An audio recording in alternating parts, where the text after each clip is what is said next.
which we are. Holly, lead us. Pledge allegiance to the flag of the United States of America and to the republic for which it stands, one nation, under God, indivisible, with liberty and justice for all. All right, good morning, everyone. Using ours as a meeting. Mine's the same thing too. There we go. This is our 36th meeting of the year. It is Thursday, September 12th at approximately 10:04 a.m., 2024. And the meeting is officially called to order. Is there anybody here that would like to have public comments? Or anybody? No? All righty, then. Anybody on the screen? Okay. Carol, for that, then I'll ask for a motion. Motion for the approval of the previous minutes board meeting number 35, Thursday, September 5th, 2024. Second. Roll call? Commissioner Ditzler, Yes. Commissioner Remedy Agati, Yes. Commissioner Trafficani. Yes, journal entry? Motion to approve journal entry number 1. Second. Roll call? Commissioner Ditzler, Yes. Commissioner Remedy Agati, Commissioner Trafficani. Yes, agreements. We have letters A through G, and we will begin with the convention and visitors. And I'll go with Megan. Good morning, Morning. commissioners. Item A is an agreement with City Printing for the printing and mailing services of the county newsletter in the estimated amount of $46,670.63, and those are general funds. Thank you. Engineers, Mr. Genetti. Morning, everybody. Letter B is modification number 1 with Midwest and Bluegrass Rail. This is for engineering services to redesign the railroad crossing at Western Reserve Road near Southern Boulevard. This is in the amount of $26,950, and these are non-general funds. I'm glad that's going through, Pat. Me too. Well, that was a long time coming. Yeah, Jesus. And Anna, letter C, grants. Good morning, And- Commissioners. This is an agreement with Bad Day Training and Consulting for hazmat training in the amount of $11,900, non-general. Did you enroll Dave Ditzler in that bad day training? You're welcome to come. I had to get him before he got me. I would like to go. Oh. See, I get that. Maybe you both should go. Yeah. I know, maybe I'll. Are we in that every day? Okay. Job and family, Audrey Morales. Or. Good morning, Commissioners. Hello. Item D is to amend our contract with the YMCA to increase the amount by $300,000. The contract with the Y provides youth development in areas such as education, employment, and recreation. Again, the amount's for $300,000 and it's non-general fund. Item E is an agreement with Mahoning Youngstown Community Action Partnership to provide home services to low-income families with children. The contract is for $426,895 and it is non-general fund. And item F is a contract with Joe Dell's Transportation to provide Medicaid eligible individuals transportation to non-emergency medical appointments. The amount is for $10,000 and it is also non-general fund.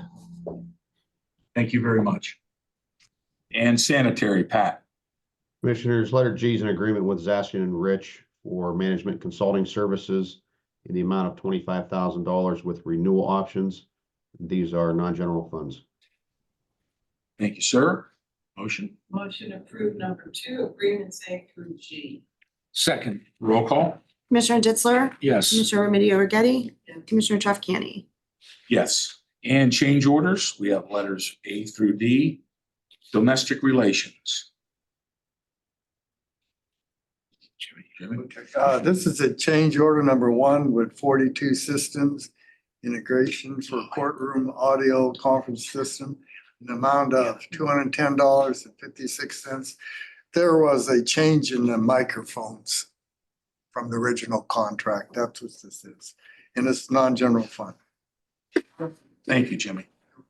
And EMA, Anna's going to handle that. Yes, thank you. This is change order number 1 with RFG Associates, Inc. for additional work to complete the DIRA, which is a threat and hazard identification and risk assessment as part of the hazard mitigation plan in the amount of $4,475 non-general. Thank you, Anna. And sanitary, Pat. Commissioners, letter C's and extra work order number 2 with the APO Horo Company for the Camel wastewater treatment plant, blowers and diffusers replacement project, which is improvement number 535 in the amount of $27,725. These are non-general funds. And letter D is extra work order number 1 with JS Bova Excavating. This is for the Lake Milton Waterline replacement project, improvement number 513 in the amount of $46,160, also non-general funds. Okay, thank you. Motion? Motion approved number 3, change orders A through D. Second. Roll call. Commissioner Ditzler? Yes. Commissioner Remedy Agati? Yes. Commissioner Trafficani? Yes. Resolutions? Motion approved resolutions number 1 motion. Second. Roll call.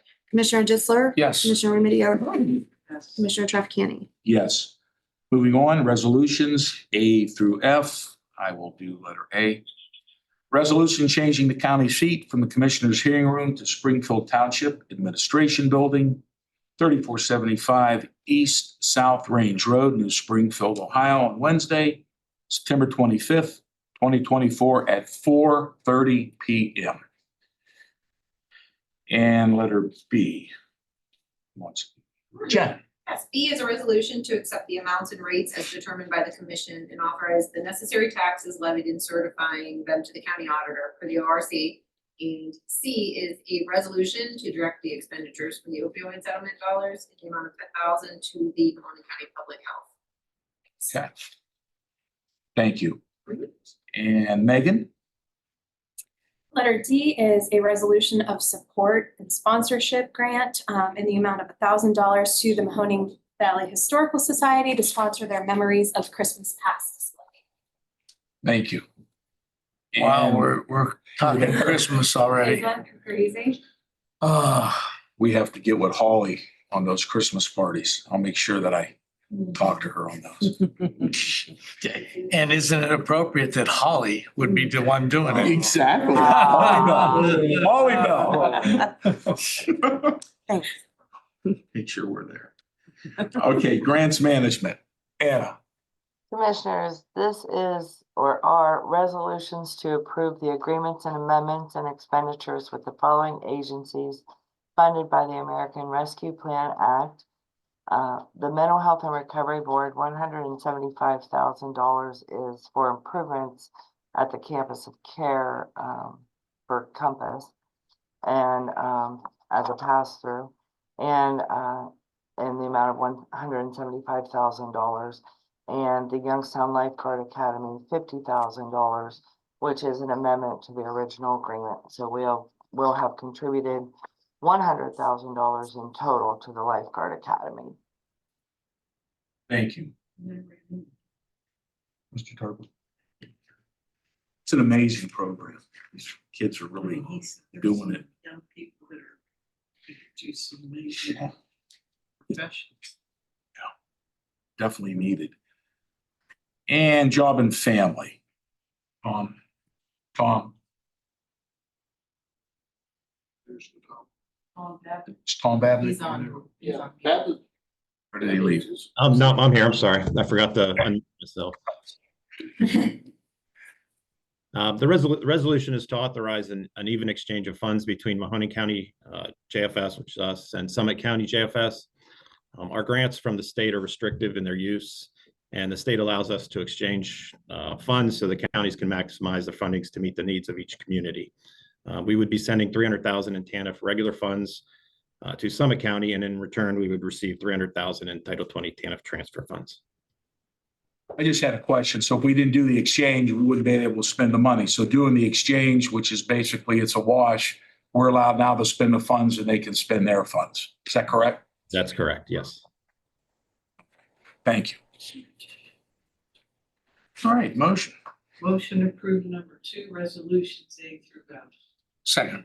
Roll call. Commissioner Ditzler? Yes. Commissioner Remedy Agati? Yes. Commissioner Trafficani? Yes. That concludes our business portion of our meeting. And now we will go for the good of the order. Electeds or department heads care to comment?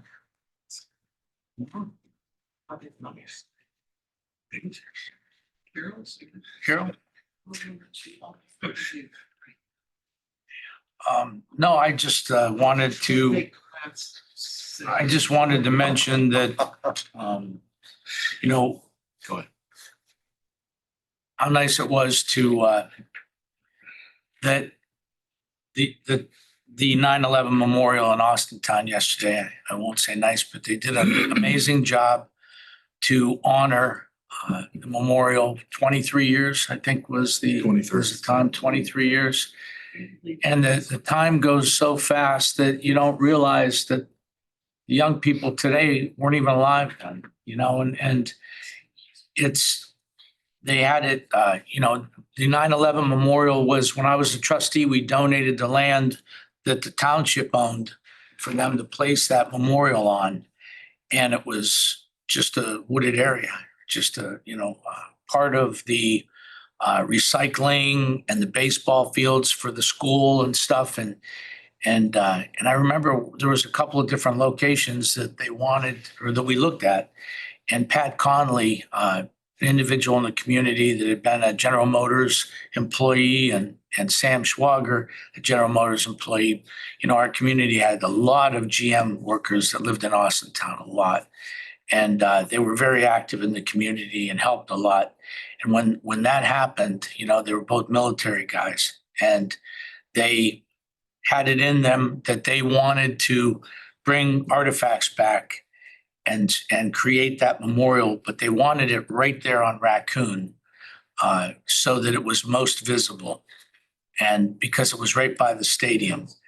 And so we ended up transferring the property into like the parks, and we had to do different things to make it so that they could utilize it. And I'll tell you, Pat Connolly and Sam Schwager did an amazing job they drove their truck and picked up, you know, stuff in New York and brought it back. They went and got dirt, you know, in Pennsylvania and brought it back. They got, you know, and over the years, I mean, we were actually, I think, the first in the United States to initiate the memorial on behalf of 9/11 and 9/11. And then, you know, I think there's like 3 right now, but and it's grown over the years, and they've done a great job. And they've recently got a grant now to put $50,000 into a museum that they're going to put on the same site and bring artifacts in. So they did a great job yesterday. They always have a nice event to honor those who have lost their lives. And you know, so many people come, and I have to say, Jim Davis is the MC, and I think he is the chair of the 9/11 committee right now. And so he goes through everything and has so many people. The speaker was great. Anthony, you knew him, J.R. Blakeman. And so we were able to go and participate and present him with the proclamation. And I have to say, Anthony did an amazing job. You know, he was one of the speakers that got up and talked about all of the artifacts that have been brought in and where they came from and what they represented. And then gave the timeline of that day, you know, on the chain of events of when each of the planes hit, when, you know, everything that took place, you know, at 8:47, at 9:01, 9:02, you know, right at a chain of events. And you know, and we all, and like Anthony alluded to, we all remember, you know, I mean, I remember being, I don't know, like a 5-year-old when my mother ran out and her and the neighbor hugged each other crying that the president's been killed. You know, I mean, I remember that. And I don't remember anything from last week, let alone from when I was 5 or 6 years old, you know. But we all have those things, you know, that you remember. And we all talked about, you know, things that where we were, what we were doing. And, you know, and I remember as the sales director at Thomas Steel, and I walked in, and, you know, and a few minutes later, the the president's assistant of the company came in and said, I think we need to go in the conference room, turn the TV on. And we walked in, we turned the TV on, and they were showing the replay of the first plane hitting the Twin Towers. And we're all standing there in kind of disbelief, thinking, oh my God, how can that, everybody thought it was an accident, right? And then all of a sudden you see a second, which we thought was the replay of the first, and it was like, oh my God, and so it's one of those events where, that you always remember, and the fact that they have that memorial every year, is something that you have to continue, just whether it's the Vietnam War, the Korean War, or the attack on America, you can't let our generations forget that and not remember the things that they did, because we get up every day and we take for granted of our freedoms. And, I think the older generations, which, we become the baby boomers, we remember it all because we heard it from our parents from the war. We know people from Korean War. Our friends are from the Vietnam War and all the conflicts in between, so it was nice to go. Anthony did an amazing job. We gave a proclamation on behalf of the 3 commissioners in the county, and so did a lot of people in Austintown Township. They all did a great job there. The trustees, everyone, so it was a very nice event, and I'm thankful that we're still doing it. So God bless. Yeah. I mean, when you look at everything that's going on in this country, it's free. I mean, people take it for granted. I think we all do to some degree. But when you look at Twin Towers, a friend of mine from first graduated with me, worked there, John Lynch, he died. And then there were other families that the babies weren't even born yet. I mean, one young woman is 23 years old. And she was born, she was pregnant, the mom was pregnant, and the father died. I mean, and you think about that now that it's 23 years, as you and Anthony alluded to, it's like, what the hell is going on? That we have experienced a war to some degree in our own country with crazy people that you just want to pray for peace. I mean, it's all over. I mean, we got to stop the rhetoric, we have to stop the crazy. Everybody can have different opinions on everything, but in the end, you have to come to some resolution. Let's be partners type. And we're like here, thank God, our county's like that. State's not like that, the federal government's not like that, but we all get elected. I just don't think people realize that those people that they're doing that to are people that actually vote. How could you be so nuts? And I just wanted you to know that I did go to the senior event with Diane with Lisa Hill, that works for the dog pound, with Carmen Hinesley. You remember her? She used to be the finance person in Canfield. Yeah. And she had, and I took Megan with me. And I said, my God, they had over 95 people at a senior event in Canfield, the Lutheran church. And I says, is this just the church? It's all Wordman, some Austintown people, Canfield people, and I even saw some Youngstown people. And on a normal good month, you have 100. Is that what you said? We do it every month. And I volunteered Megan to go speak and bring all of those beach shopping sprees and the wineries, because I'm sure some of them people like to go to wineries on bus trips. So I mean, I said, you got. It was the senior event. That's probably the top of the list. I know I'd be, I'm in that category. It's high on my list. I mean, I was very, actually, when I did, they said, will you say a few words? I mean, Lisa did a phenomenal job about the dog pound. how it got started and how everything started. I said, Dave was like a leader in the pack on trying to get the Pack of wolves. dog pound, and Anthony and Dave and myself, we did that, and we couldn't exist without Friends of Fighter. And How I true. says, you only want to pay this bill on fees from the licensing. I said, so Friends of Fighter don't do one heck of a job, and there were 3 or 4 people there that actually got Friends of Fighter. So I told Lisa, why didn't you bring a few puppies here? So everybody could see how great they are. Maybe they would have gone to go. So that was. I just want to make a comment about the 911 thing. I raised a child that was born in 93, and I raised a child that was born in 2003. And there is a complete difference in the way that philosophy of those kids that are growing up, the ones that didn't experience 2001. And it's really scary because there's a lot of the kids that are growing up now that almost think we deserved 9/11.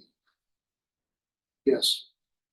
I don't know where it's coming from. I don't know if it's in their schooling. I don't know if it's in the World Wide Web.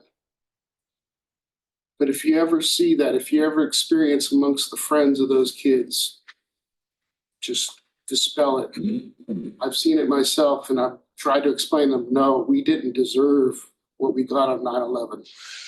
But it is a very, very scary thing to see that this is happening to our children. Wow, This, that's crazy. Yeah. this, It's all over the place, but it's really happening. and I think our enemies are the ones that are part of the ghost accounts that are putting that out there and making it so believable that our young people actually say, maybe that is true, when they really don't research on their own. They take this like a Bible. And Crazy. I don't believe, I mean, I have my own beliefs on this with kids, but then again, I'd be putting a blunt, I mean, you have to train the young kids that are growing up, that are in grade school, that they're not allowed to have this on, that they're only allowed to be on the internet maybe 30 minutes a day. Because once they start, they're so smart today. They start looking at this and reading this, it's BS. I mean, they take it to the, like it's God's, like it's truth, and it's really not. I feel bad for the families that are raising children today's day. You know, I'm happy I was born in 52. Yeah. Troy.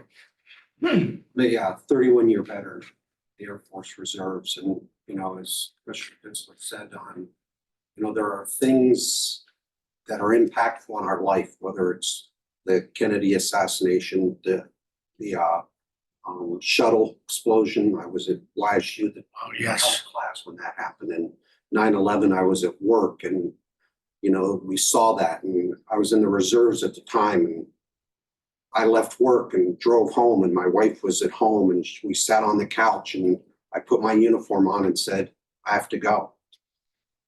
I say that because when you have July 4th, you have all these types of memorials. What Austintown has done is put that in the perspective that you don't forget, right? And to educate young people of what's going on. And when you have military members that went over there to support, that came home with a lot of different types of injuries, whether they be physical or mental, that what the county does and what a lot of community programs do out there to support that, it needs to be publicized more so that young people realize just the importance of our military and everything that goes along with Absolutely. that. So when you celebrate that and you honor those soldiers and those sailors, and then it's the family members that were left at home wondering, will their loved ones come home?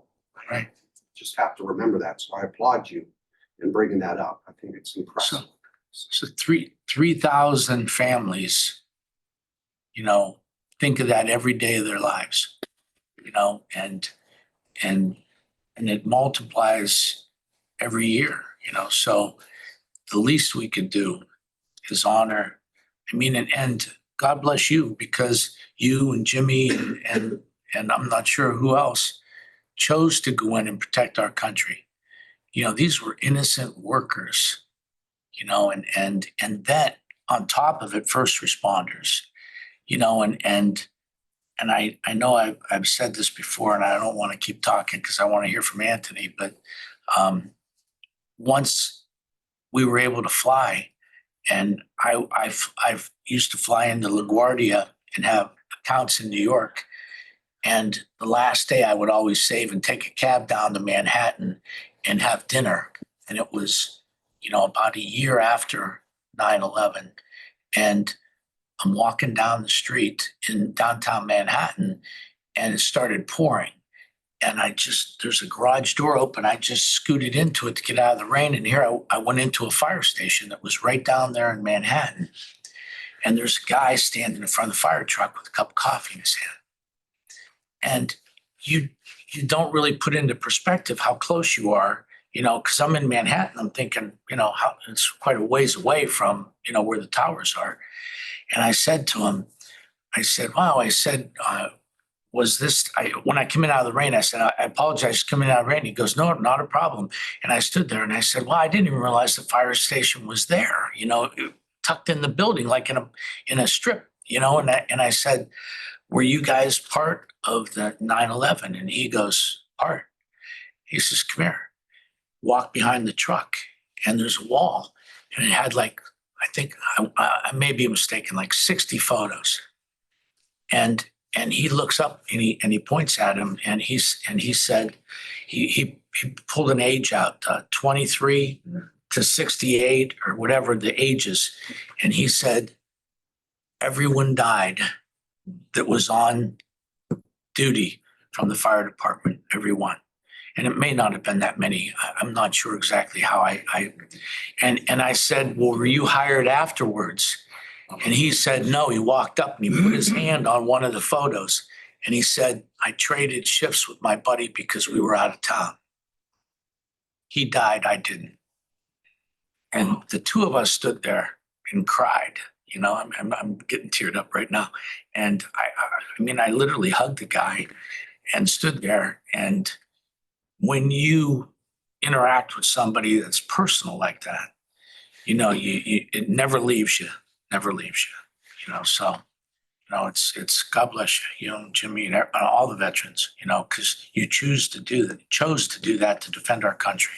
So. No, it's emotional. And, you know, yesterday at the memorial, behind where the podium was, they have these huge displays. Everybody who died, 3,000 people perished.